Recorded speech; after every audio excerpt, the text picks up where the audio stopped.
반갑습니다.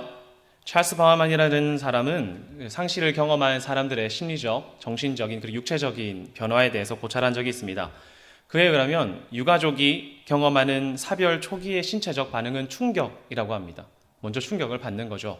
그리고 나면은 그 뒤에 충격이 종종 속이 느글거리거나 두통이 온다거나 때로는 입안에 이물감이 있는 것 같은 생각도 든다고 합니다. 그리고 이게 조금 더 발전이 되면 주변에 있는 인지 상황이 잘 안 되는 거예요. 주변이 잘 느껴지지 않고 무엇이 지나가도 보지 못하는 상황이 된다고 합니다. 또 유가족이 경험하는 심리적 반응을 그 사람이 이렇게 말합니다. 처음에는 먼저 나의 배우자가 혹은 아이가 죽게 되면은 죄의식이 먼저 든다고 해요. 처음에 이 생각을 가진다는 겁니다. 내가 빨리 그 일을 데리고 병원에 갈 걸. 내가 우리 아이를 조금 더 좋은 병원에, 좋은 의사에게 데려가서 그 아이를 빨리 맡겼어야 됐는데 하면서 스스로를 자책하기 시작한다고 합니다. 그리고 나서는 이제 이런 마음이 든대요. 아니 왜 나를 두고 혼자 먼저 간 거야? 나는 어떡하라고? 이렇게 하는 적개심이 생긴다고 합니다. 그 이후로는 마지막으로는 애도의 양가적 감정, 죽은 사람에 대한 그 공격적인 마인드와 적개심과 그리고 부정적이고 긍정적인 감정 둘 다를 품게 되는 것입니다. 예를 들면 이런 것이죠. 날카롭게 나를 왜 떠난 거야? 나 당신 없이 어떻게 살라고? 이렇게 하고는 부드럽게 나는 당신이 없으면 안 되는데 라고 하는 것이죠.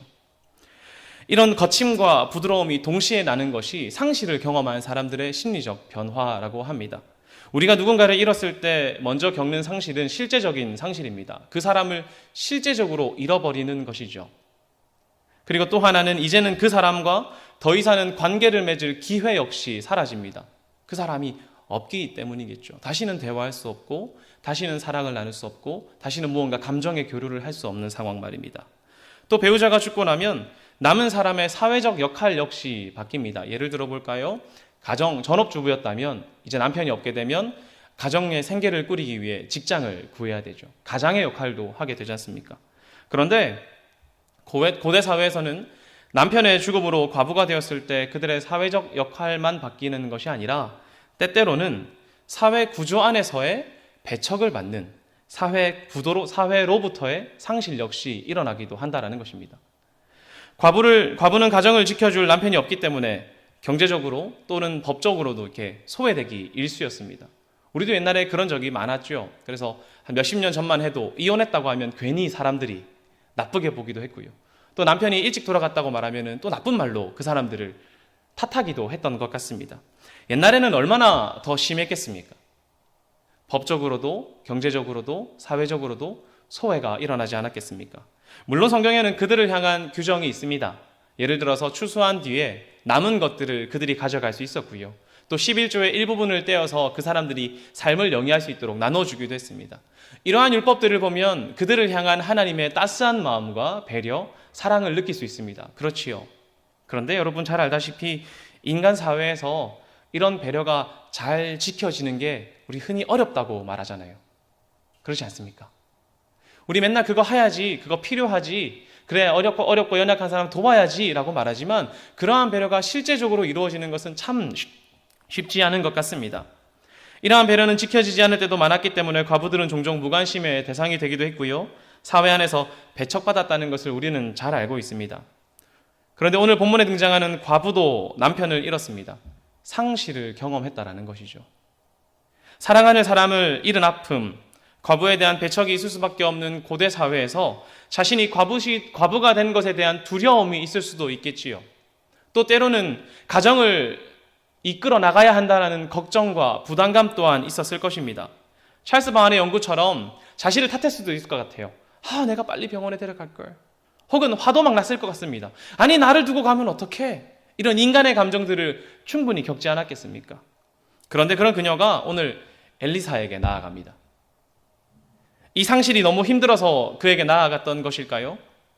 아니면 마음이 너무 무겁다고, 나 마음이 너무 아파서 위로를 좀 받아야겠다고, 날 위로 좀 해달라고 이런 마음으로 찾아갔을까요? 아닙니다. 그녀는 상실의 경험으로 힘든 상황인데도 그녀를 더욱더 짓누르고 있던 것입니다. 그것이 무엇인 줄 아십니까? 바로 그녀의 현실이었습니다. 상실보다 암담한 현실이 그녀를 짓누르고 있었다라는 것이죠. 대부분의 선지자들에게는 생계비가 주어지지 않았습니다. 기부금이나 혹은 노동을 통해서 그들이 생활할 수 있는 생활비를 벌어야 했습니다. 그들은 대부분 가까스로 연명한 것 같아요. 그들이 충분한 돈으로 생활을 하지 않았던 것 같습니다. 게다가 아합과 이세벨에 이어진 장기간의 폭정 앞에서 경건한 사람들은 핍박을 받았고 압박을 받은 상황이었습니다. 그들은 생명의 위협 아래에 놓여 있었다라는 것이죠. 당시 시대가 그랬습니다. 엘리사가 활동하던 시대에는 하나님을 향한 지도자들의 영적이고 도덕적인 지도력이 보이지 않는 상황이었어요. 특히 오므리부터 시작된 악한 행실과 아합의 우상숭배와 또 이세벨의 폭정과 이런 수많은 것들이 지났습니다. 그리고 그 이후로 여호람까지 넘어온 이 시기에 하나님을 향한 예배가 회복되었느냐? 그렇지 않았어요. 예배가 회복되지 않고 그저 기존에 있던 상황만 유지되어 왔던 상태입니다. 이러한 현실 가운데 이 선지자의 제자는 생활을 위해 일을 했습니다. 하지만 충분치 않았을 것이에요. 생계를 위해 무엇했겠습니까? 돈을 빌렸을 수도 있습니다. 그런데 그가 이 빚을 갚지 못한 채 생을 마감하게 됐다라는 것입니다. 아니 여러분, 사람은 없는데 빚만 남은 상황이라뇨.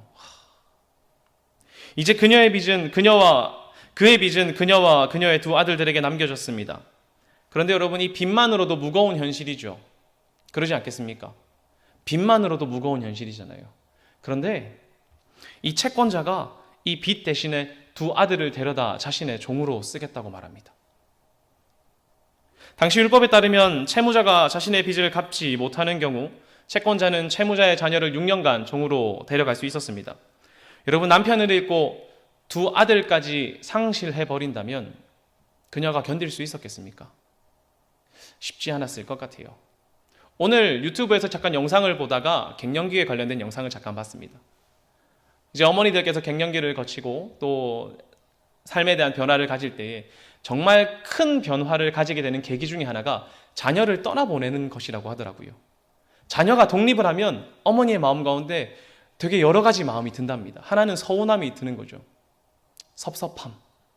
이 들면서도 이제 나는 나를 발견할 수 있어 라고 하는 또 다른 기쁨이 생긴다고 합니다. 어찌되었든 부모가 자녀를 떨어뜨리는 것, 자녀가 독립하고 밖으로 나가는 것은 부모에게 큰 충격이고 마음의 빈자리를 만들기도 합니다. 그런데 오늘 본문에 나오는 그녀는 남편을 잃었고 두 아들을 잃을 상황에 처해 있습니다. 여러분, 그녀의 마음이 느껴지십니까? 견딜 수 없었을 것입니다.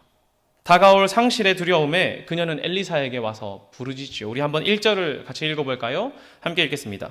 선지자의 제자들의 아내 중 한 여인이 엘리사에게 부르짖어 이르되 당신의 종 나의 남편이 이미 죽었는데 당신의 종이 여호와를 경외한 줄을 당신이 아시는 바니이다. 이제 빚준 사람이 와서 나의 두 아이를 데려가 그의 종을 삼고자 하나이다 하니. 아멘. 여러분, 여기서 부르짖는다라고 말하는 단어는 차크라는 단어입니다. 이 뜻은 천둥처럼 소리가 나다 혹은 날카로운 소리가 난다라고 사용되어집니다. 여러분, 이는 그녀가 엘리사를 향해서 마치 우리가 연극하듯이 당신의 종 나의 남편이 이미 죽었는데 이런 정도의 말이 아니라는 것이죠. 천둥처럼 소리가 나는 거예요. 날카롭게 소리가 나는 거예요. 당신의 종 나의 아들이 죽었는데 나의 두 아들도 하면서 외치는 겁니다. 자신의 온 힘을 다해 절규하듯 외쳤다고 보는 것이 맞겠지요. 여러분, 그녀의 감정이 느껴지십니까? 그녀의 마음이 무엇입니까? 남편을 잃은 그녀의 현실이 너무 지난한 것입니다.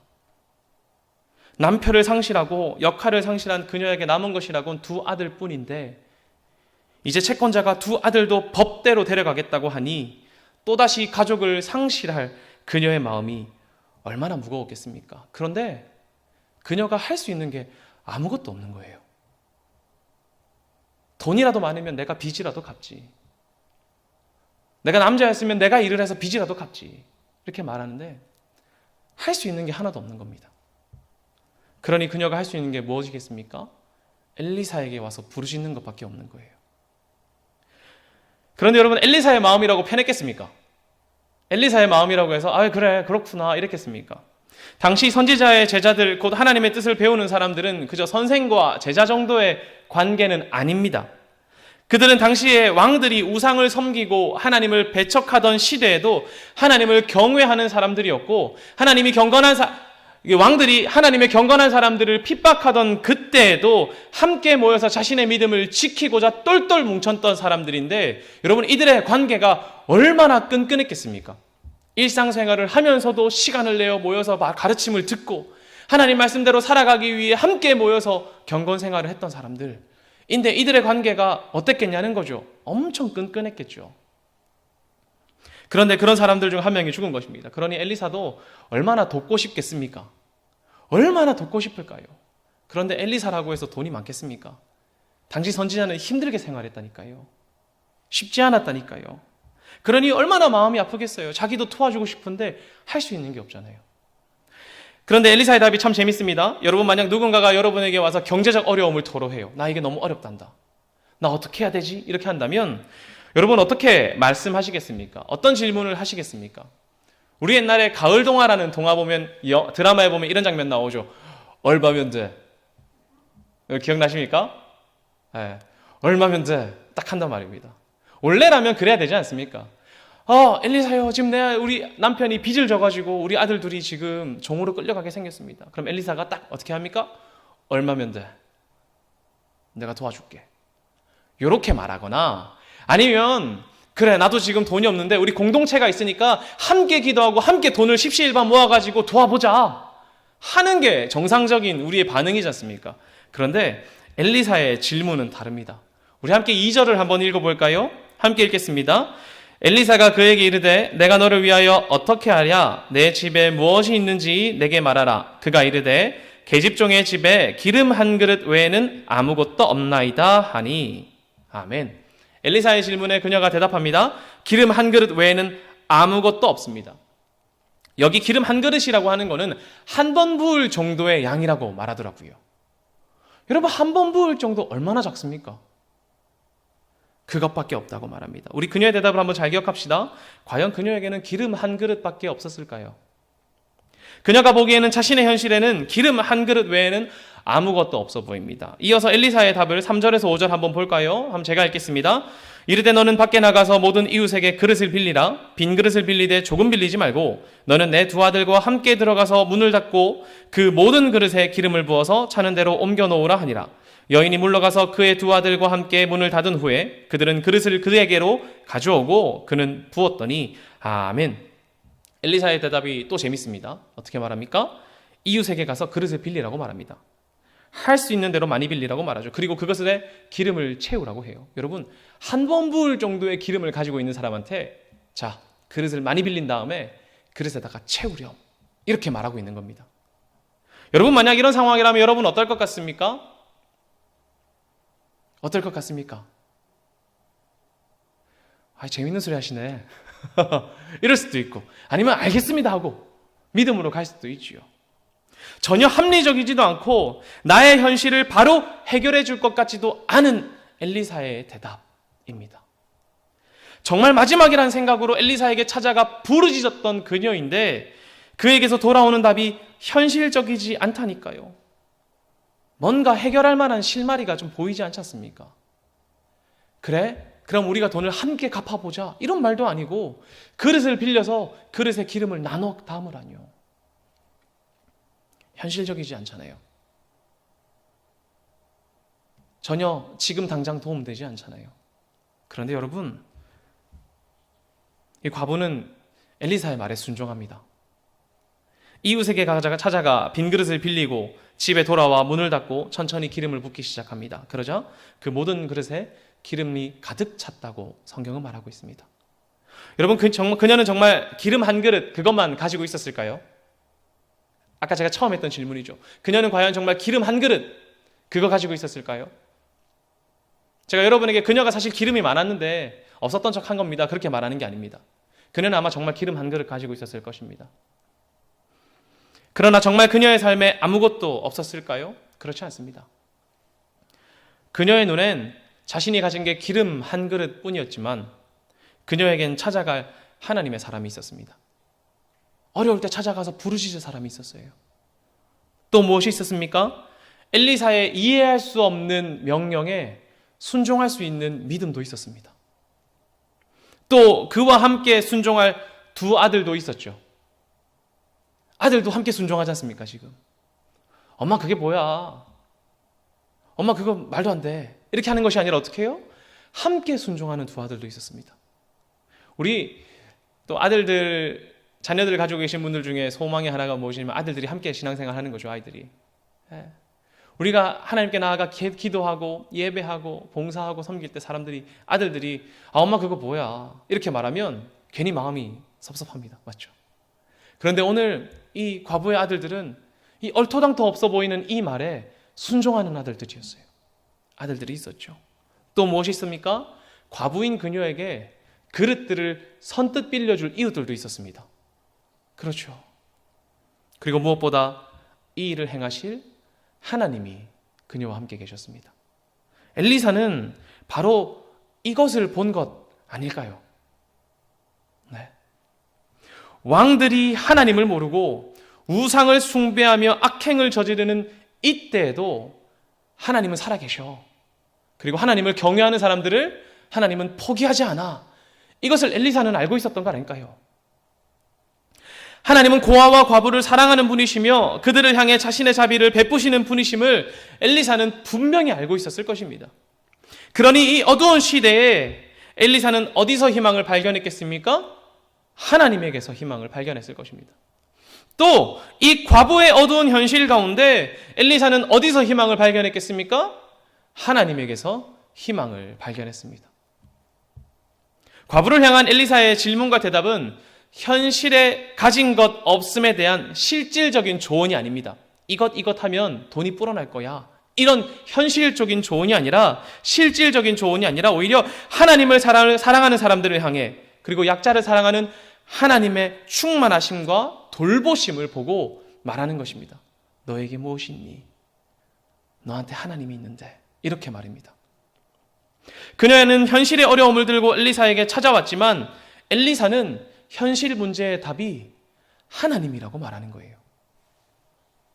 5절을 보면 이 놀라운 기적이 엘리사가 없는 가운데 이루어졌다는 것을 알 수 있습니다. 이렇게 말하는데 한번 읽어볼까요?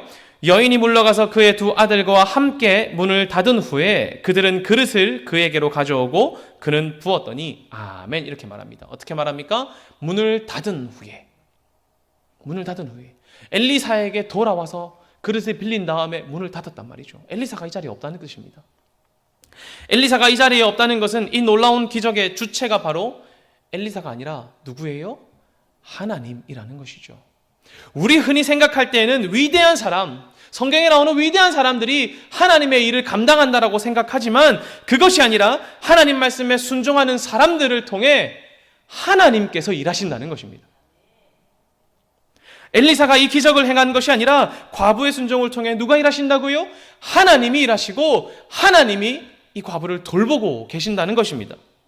빈손을 가지고 엘리사에게 찾아갔던 과부지만 절규함으로 현실의 어려움을 토로했던 그녀지만 그녀에겐 빈손이 아니라 하나님으로 가득 차 있었다라는 것이죠. 한번 상상해 보십시오. 아무것도 없다고 생각해 보십시오. 아무것도 없는 나의 집인데 나의 이웃들이 그릇을 빌려줘서 내 집에 그릇이 가득 찼습니다. 한두 개가 아니라 테이블에도 가득 차고 바닥에도 가득 차고 저기 복도에도 가득 차고 싹 다 가득 찼어요. 또 이 빈 그릇에 요 한 그릇밖에 안 되는 기름을 부을 자신을 생각하면 여러분 살짝 자괴감 들지 않을까요? 좀 그럴 수 있잖아요.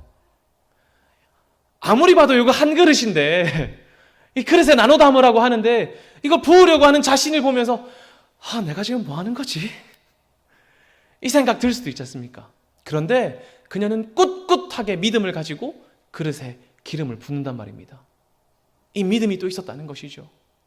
또 무엇이 있습니까? 그릇 가져와 봐라 하니까 두 아들들이 그릇을 막 가지고 옵니다. 얼마나 착해요. 이 순종하는 두 아들도 있고 또 무엇보다 지금 이 기적을 베푸시는 하나님이 자신의 옆에 딱 있지 않습니까?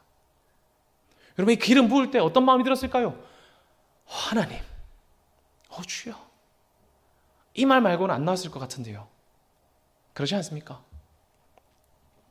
우리와 함께 하시는 하나님의 일은 그녀가 자신의 집안에 들어가 문을 잠그고 아들과 순종했을 때 일어났습니다.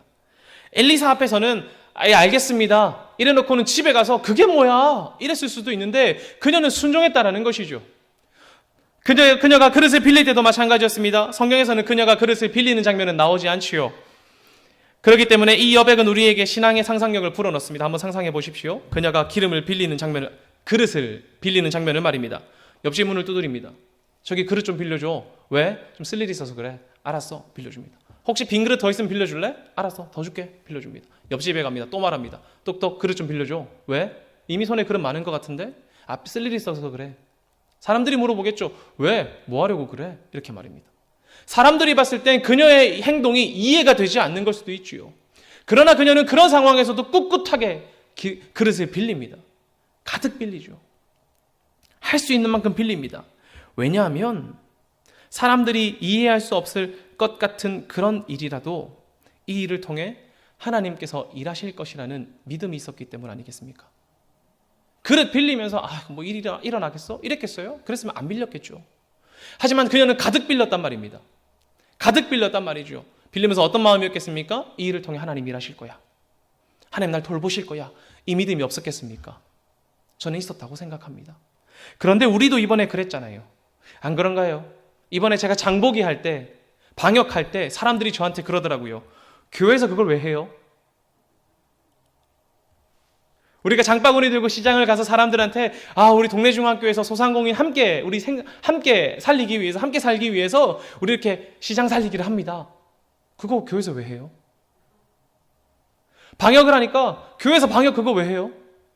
이렇게 말합니다. 사람들이 보기엔 이해되지 않을 수 있습니다. 그러나 우리는 섬기고 싶었어요. 아닌가요, 여러분? 사람들은 이해할 수 없었습니다. 그러나 우리는 섬기고 싶었어요. 맞죠? 그것이 하나님이 원하시는 것이라고 생각했으니까요. 그러나 사람들은 의아해했습니다.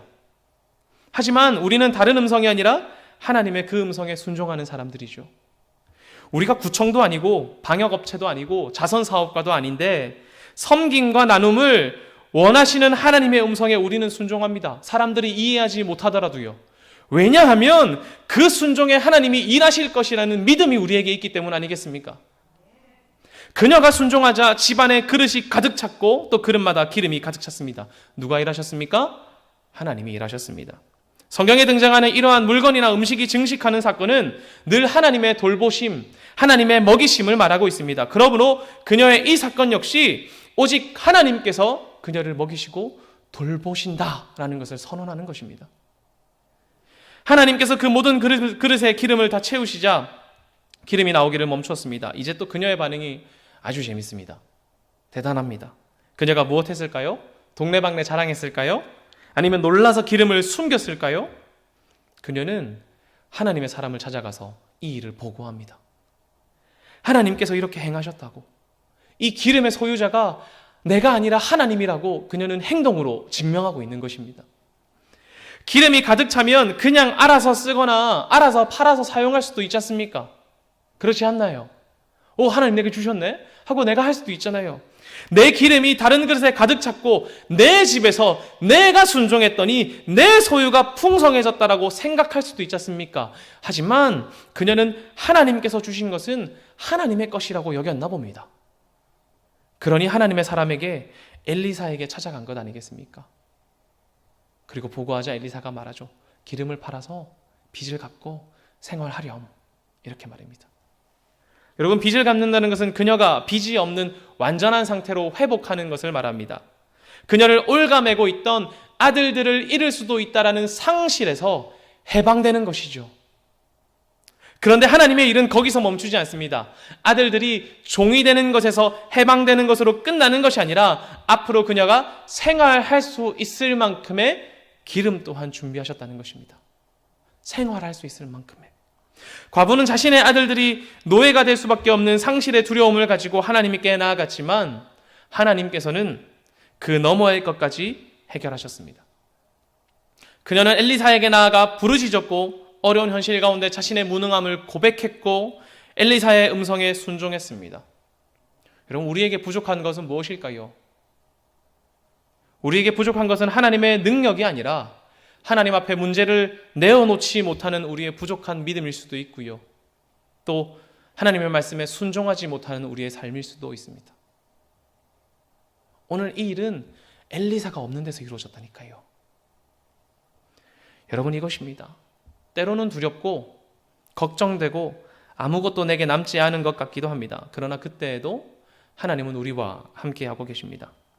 우리를 향한 하나님의 사랑이 우리와 함께하고 계시다는 것입니다. 그러니 우리에게 남은 것은 하나님께 나아가 부르짖는 것이며 우리의 암담한 현실 가운데서도 하나님을 발견하는 것이며 그 하나님의 말씀에 순종함으로 행하는 것이며 하나님께 기대는 것 아니겠습니까? 무엇이 남았냐는 엘리사의 말은 현실이 어려울 때 하나님이 남아 계셔 라는 것을 잊지 말라는 음성일지도 모릅니다. 상상을 더해서 기름이 가득 찼을 때 다시 한번 그녀에게 너 무엇이 남았니? 라고 물어봤다고 생각해 봅시다. 기름이 가득 찼어요. 그때 한 번 더 묻습니다. 너에게 무엇이 남았니? 그녀가 뭐라고 대답할까요? 기름이 많이 남았어요. 이렇게 할까요? 아니요. 제가 생각할 때는 제겐 하나님이 남았어요. 이렇게 말할 것 같습니다. 여러분도 그렇지 않습니까? 과부를 건질 수 있는 능력은 엘리사에게도 없습니다. 그러나 그렇기 때문에 하나님을 봐야 합니다. 기름 한 그릇, 그것 말고는 아무것도 없지만 현실을 보면 암담하고 참담하지만 그러나 이 암담한 현실에서 하나님을 보라는 것입니다. 요즘 어렵죠. 이제는 어렵다는 말이 지겹기까지도 합니다. 사실 그렇죠. 이제는 어렵다라는 말이 지겹기까지도 해요. 그러나 정말 어려운 게 우리 현실 아닙니까? 그런데 여러분, 우리에게는 하나님이 계십니다. 아무것도 없다고 느껴지십니까? 여러분, 요즘 어려운 현실 가운데 혹은 여러분 마음 가운데 무언가 상실해서 마음이 지난할 때가 있습니까? 나에겐 기름 한 병, 기름 한 그릇 고작 그것밖에 남지 않았구나 라고 생각되시는 분 혹시 이곳 가운데 계십니까? 여러분, 그러나 그렇지 않습니다. 여러분에게는 여러분이 빈 그릇이 필요하다고 말할 때 선뜻 자신의 빈 그릇을 내어줄 수 있는 우리 동네 중앙교회 식구들이 있지 않습니까? 한번 옆 사람 얼굴 한번 볼까요? 한 번만 봐주세요. 네. 우리 옆에 계신 분이 선뜻 나의 빈 그릇 빌려주지 않겠습니까? 나도 내가 어려울 때 선뜻 옆에 계신 분에게 빈 그릇 좀 빌려줄래? 말할 수 있지 않습니까? 여러분, 아무것도 없다고 생각되십니까? 나에겐 고작 기름 한 그릇 남았다고 생각되십니까? 여러분에게는 하나님의 음성에 순종할 믿음과 신앙이 있지 않습니까? 여러분, 아무것도 없다고 생각되십니까? 여러분에게 기름 한 그릇 고작 그거 남았다고 생각하십니까? 여러분에겐 우리 하나님이 계십니다. 우리 그 하나님께 나의 암담함과 나의 능력 없음과 하나님만 붙잡는다는 나의 이 현실을 가지고 나아가 엎드리지 않겠습니까? 우리 그렇게 나아가 하나님의 놀라운 일을 경험하는 여러분들 되시기를 간절히 소망합니다.